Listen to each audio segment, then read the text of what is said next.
Bom dia, nós estamos aqui mais uma vez para analisarmos a palavra de Deus, como a gente deve fazer sempre.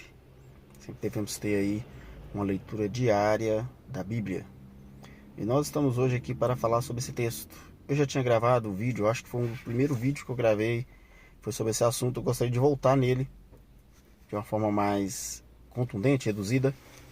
E o primeiro vídeo teve muitos cortes, então agora não vai ter corte, vai ser bem instrutivo para nós, né?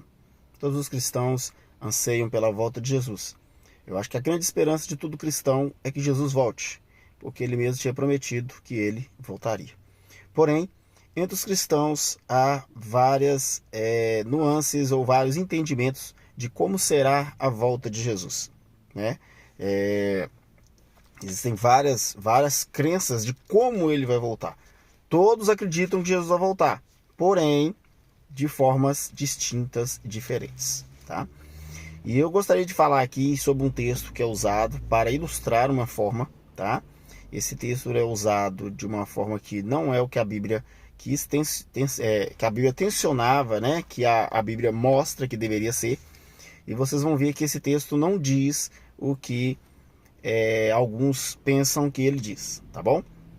Esse texto está em Lucas, no capítulo 17, verso 34 a 37. Geralmente é usado apenas essa parte, porém nós vamos ver aqui todo o contexto desse texto para que nós possamos entender do que ele está falando, ok? Vamos lá, o verso 34 diz assim: digo-vos naquela noite, está marcado aí, tá? Lucas 17, 34 a 37, você pode abrir na sua Bíblia. Digo-vos, naquela noite estarão dois numa cama, um será tomado, outro será deixado. Duas mulheres estarão juntas moendo, uma será tomada e outra será deixada. Dois homens estarão no campo, e um será tomado e outro será deixado. Perguntaram-lhe: onde, Senhor? E respondeu: onde estiver o corpo, aí se ajuntarão os abutres. Muito bem. Esse texto é utilizado por algumas pessoas que defendem, algumas pessoas, alguns líderes, algumas igrejas, que defendem a teoria do arrebatamento secreto. Segundo eles, esse texto está dizendo o seguinte, que algumas pessoas serão levadas e outras serão deixadas. Há filmes falando sobre esse assunto, tá? Há vários filmes aí de temática cristã que falam dessa questão do arrebatamento secreto. Mas será mesmo que é isso que a Bíblia quer dizer nesse texto aí? Nós vamos analisar agora o contexto de todo esse texto, né? Um será tomado, outro será deixado. Será que esse tomado aí, porque essa crença diz que esse tomado é que a pessoa vai sumir, ela vai desaparecer, ela vai ser arrebatada secretamente, e o outro será deixado aqui sem saber de nada. Todos esses filmes mostram essa mesma temática, todos eles, tá? Quando eu era criança, eu ouvia muito um disco de vinil chamado A Última Trombeta. Eu não sei de que igreja que era, não sei de que denominação era, mas eu ouvia muito isso aí, porque minha mãe, ela tinha esse disco, ela ganhou esse disco, parece de um dos patrões dela, quando ela trabalhava de empregada doméstica. E esse disco, ele chamava A Última Trombeta, e ele narrava uma situação hipotética, futurística, onde as pessoas são arrebatadas secretamente, né? Então tem ali uma criança, está no carrinho, a criança some, o carrinho fica lá e a criança some, e a mãe fica desesperada. Tem um outro caso, o carro está andando, o motorista some, e aí o carro bate e o motorista não está lá. Então, esse tipo de situação que ilustra o arrebatamento secreto, essa crença aí do arrebatamento secreto. Tá?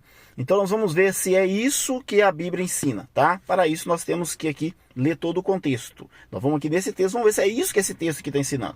Nós vamos ver todo o contexto e para isso nós vamos ver aqui o que fala antes dele, ok? Então nós vamos começar aqui, olha, logo aqui, primeiramente, Jesus falando aí sobre toda a volta dele, ok? Nós vamos começar aqui, olha. Sendo Jesus interrogado pelos fariseus sobre quando viria o reino de Deus, respondeu-lhes: o reino de Deus não vem com aparência exterior, nem dirão ei-lo aqui ou ei-lo ali, pois o reino de Deus está dentro de vocês. As palavras em vermelho são as palavras do próprio Jesus, tá? Dias virão em que desejareis ver um dos dias do Filho do Homem, não vereis. Difusão, ei-lo ali, ou ei-lo aqui, e não vades e não sigais. Pois assim como o relâmpago fuzilando em uma extremidade do céu ilumina até a outra extremidade, assim será também o Filho do Homem em seu dia. Olha só, aqui nós temos uma pista de como será a volta de Jesus. Ela não será secreta, porque Jesus aí, ele mostra aí que a vinda dele será como um relâmpago, e não tem como se esconder de um relâmpago. Quem já passou por uma tempestade, eu tenho certeza que todos nós já passamos, sabe que não há como se esconder de um trovão, não há como se esconder de um raio, de um relâmpago. Todo mundo vai ver. Então assim será a volta de Jesus. Não umas pessoas apenas, mas todos vão ver a volta de Jesus. É o que Jesus está falando aqui, usando a analogia do relâmpago, né? Do raio, do trovão. Mas primeiro é necessário que padeça muitas coisas e que seja rejeitado por essa geração. Assim como aconteceu nos dias de Noé, assim também será nos dias do Filho do Homem. Comiam, bebiam, casavam e davam-se em casamento até o dia em que Noé entrou na arca e veio o dilúvio e os destruiu a todos. Olha só, aqui nós vemos uma pista de como será a volta de Jesus. Jesus fala como foi nos dias de Noé. Olha só que interessante. Como é que foi nos dias de Noé, gente? Vamos ver o que diz a Bíblia? A Bíblia diz o quê? Que lá nos dias de Noé, né? Fui no texto errado aqui, peraí. Lá nos dias de Noé, olha lá, ó, como aconteceu nos dias de Noé? Como foi que aconteceu nos dias de Noé? Eu não vou abrir a Bíblia, mas se vocês quiserem, vocês podem abrir Gênesis 6 e 7, tá? Gênesis capítulo 6 e capítulo 7. Lá conta a história de Noé. E o que aconteceu? Resumindo, o que aconteceu? Porque aqui eu não vou ter muito tempo para falar. O que aconteceu no tempo de Noé? Antes do dilúvio, Deus anunciou o dilúvio e falou, construa uma arca. Ele foi construir uma arca, certo? E aí ele falou, convidou todos aqueles para entrar na arca, eles não entraram. Acabou entrando só os animais, de 2 em 2 entrou. Então, quando fechou a porta, e a Bíblia diz que quem fechou a porta foi Deus, quando Deus fechou a porta, veio o dilúvio e destruiu a todos, como está dizendo o texto aí, certo? O que aconteceu naquela época, gente? Noé pregava, as pessoas não ouviam, e quando a porta da arca se fechou e veio o dilúvio, Noé foi levado. E quem ficou, os antediluvianos ficaram. E quem ficou, morreu. Ninguém ficou vivo. O que eu quero mostrar para vocês? Que quem fica, não fica vivo. E é isso que Jesus mostrou aqui. No dia de Noé foi isso que aconteceu. Noé foi levado. O povo do dilúvio foi deixado. Certo? E aí Jesus conta outro exemplo. Assim, da mesma forma, como também da mesma forma aconteceu nos dias de Ló. Comiam, bebiam, compravam, vendiam, plantavam e edificavam. Mas no dia em que Ló saiu de Sodoma, choveu do céu fogo e enxofre e os destruiu a todos. Assim será no dia em que o Filho do Homem se manifestar. Então, o que aconteceu no tempo de Noé? Lá em Gênesis, capítulo 19. Você pode ler Gênesis, capítulo 19, conta a história de Ló e Sodoma, certo? Ló estava numa cidade chamada Sodoma. Essa cidade era uma cidade ímpia, era uma cidade que não... É uma cidade que cometia muita maldade e não tinha o temor de Deus. E o que aconteceu? Deus mandou 2 anjos lá, esses 2 anjos tiraram Ló de Sodoma, e assim que Ló saiu de Sodoma, desceu o fogo do céu e destruiu aquela cidade e todos que estavam lá. Ok? Então Jesus aqui, de novo, junta a mesma analogia que ele usou com Noé. Ele falou, no meu dia vai ser igual nos tempos de Ló. Certo? E o que aconteceu no tempo de Ló? Ló foi retirado de Sodoma e quem ficou, morreu. E aqui, olha, no verso 32, no verso 31, naquele dia quem estiver no eirado, tendo seus bens em casa, não desça para tirá-los. E da mesma sorte, o que estiver no campo, não volte para trás. Lembrai-vos da mulher de Ló. Isso é importante. A mulher de Ló. Pergunta, a mulher de Ló ficou viva? Essa é uma pergunta que nós devemos fazer. Ela ficou viva? Porque a mulher de Ló, ela foi simplesmente deixada. Ló foi levado, mas a mulher de Ló foi deixada. E a pergunta é, ela foi deixada viva? O pessoal do tempo do dilúvio foi deixado vivo? O pessoal que estava lá em Sodoma foi deixado vivo? Não foi. Eles foram deixados mortos.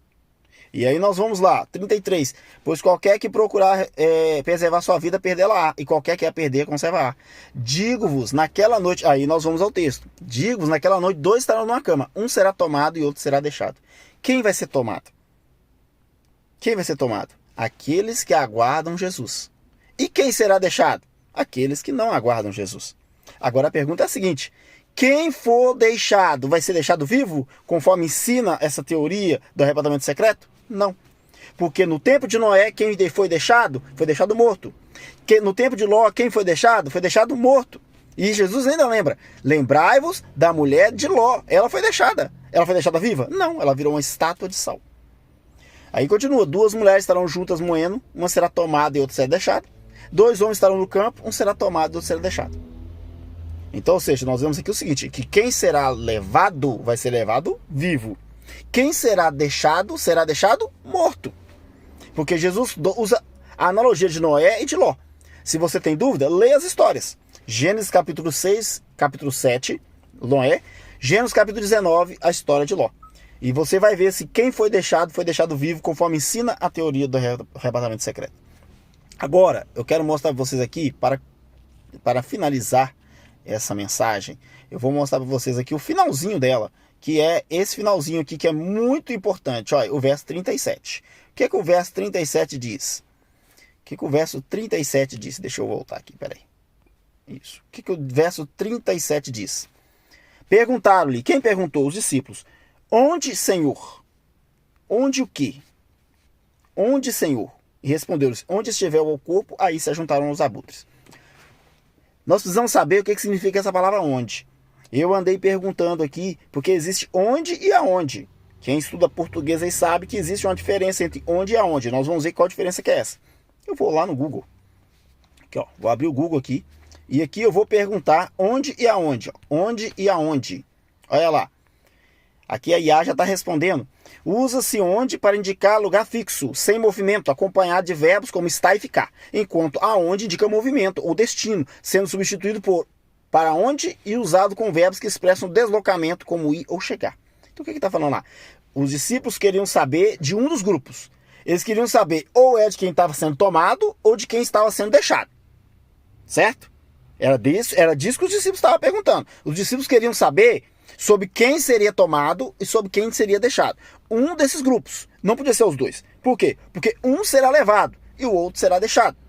Certo? Então, olha só. Nós vamos aqui a mais uma explicação aqui. Olha lá, ó. Onde e aonde são pronomes relativos e advérbios de lugar. A diferença entre eles reside em suas respectivas relações com as proposições em e a. Onde ou aonde. Ambas as palavras são corretas, são parecidas, mas não são sinônimas, não são a mesma coisa. Tá? Onde e aonde são pronomes relativos e advérbios de lugar. Onde é sempre acompanhado de verbos que não expressam movimento. Ao contrário de aonde, onde sempre é acompanhado de verbos que expressam movimento. Vamos voltar lá no texto bíblico. Onde, Senhor?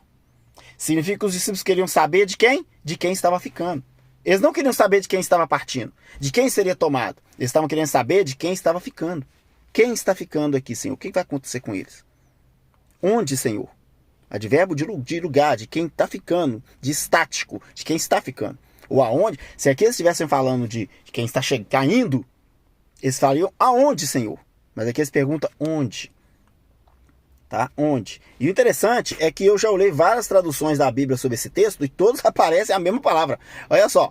Onde. Olha lá. Onde vai ser isso? Onde. Então, ou seja, todas as traduções, gente, que eu abri aqui, a minha Bíblia tem mais de 50 traduções, aparece sempre o mesmo advérbio. Onde.